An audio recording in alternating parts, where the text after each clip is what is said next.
ভেতরে ঢুকে বাচ্চাটিকে কুলে তুলে নিলেন আমার মা। অনামিকার অবস্থা দেখতে আতঙ্কে উঠলেন, বকতে লাগলেন উচ্ছেনে যাও ছেলেটাকে।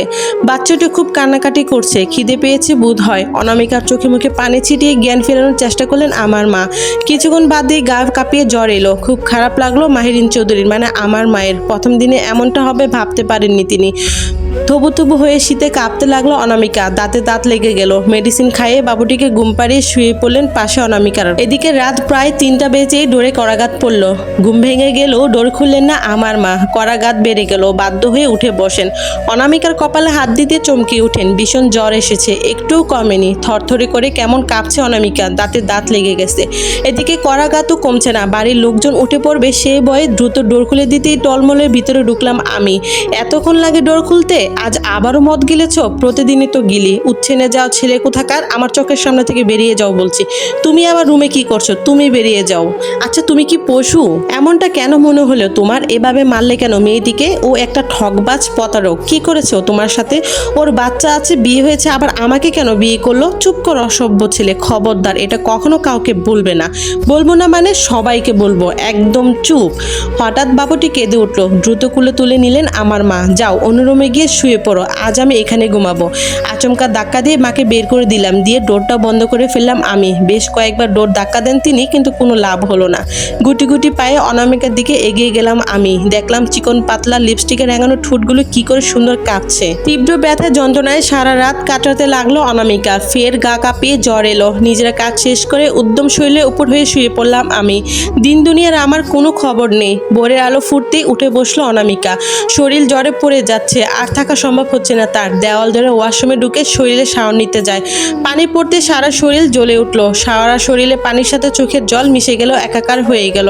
শরীরের তাপমাত্রা কিছুটা কমলো। শাওয়ার শেষে বুকে অবধি একখানি টাওয়াল পেঁচিয়ে ওয়াশরুম থেকে বের হতে পা পিছড়ে পড়ে গেল, আচমকা করে মাথা পড়ে গেল অনামিকা।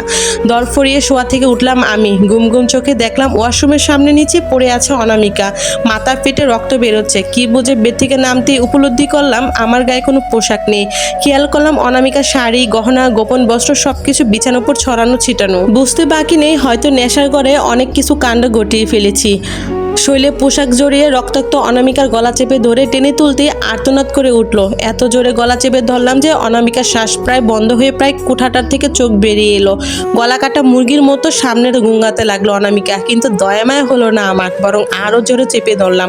অনামিকা বুঝতে পারছে না সে কোন ধাপের শাস্তি পাচ্ছে। দুহাই লাগে, আমাকে মারবেন না, আমি সহ্য করতে পারি না, দয়া করে আমাকে ছেড়ে দিন।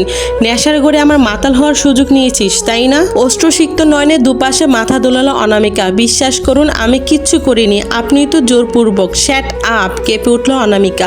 গল গলে রক্ত ঝরছে মাথা থেকে। দয়ামায় আমার হলো না, যেন অসুরের শক্তি ভর করেছে আমার উপর। ড্রামা করছিস আমার সাথে? আচমকা আছাড় মারতেই ভীষণ জোরে চিৎকার করে উঠলো অনামিকা। শুনতে পেয়ে এক প্রকার দৌড়ে এলেন আমার মা। জোরে জোরে ডোর নক করলেন, কিন্তু বিরক্ত হয়ে দরজাটা খুলিয়ে দিলাম। কি সমস্যা তোমার? সকাল সকাল বাসার মধ্যে এসব কি শুরু করেছো তুমি? ও একটা সুবিধা লোভী মেয়ে। চুপ করো অসভ্য ছেলে। এটা চুপ করার বিষয়? ওর গায়ে হাত তুলে কোন সাহসে? একদম ঠিক করেছি। মেয়েদের গায়ে হাত তোলার মধ্যে কোনো পুরুষত্ব নেই। মেয়েদেরকে যে সম্মান করতে জানে না তার পারিবারিক এবং ধর্মীয় শিক্ষার বড়ই অভাব। তুমি একজন নারীর সন্তানকে কোনো এক নারীর ভাই, কোনো একজন নারীর স্বামী এবং কোনো এক নারীর বাবা হবে, তখন এই দৃশ্যগুলো তোমার একদিন মনে পড়বে। তাচ্ছিল্য করলাম আমি আমার মায়ের কথাগুলো। দ্রুত অনামিকার কাছে ছুটে যেতে দেখলেন রক্তাক্ত হয়ে ফ্লোরে পড়ে আছে।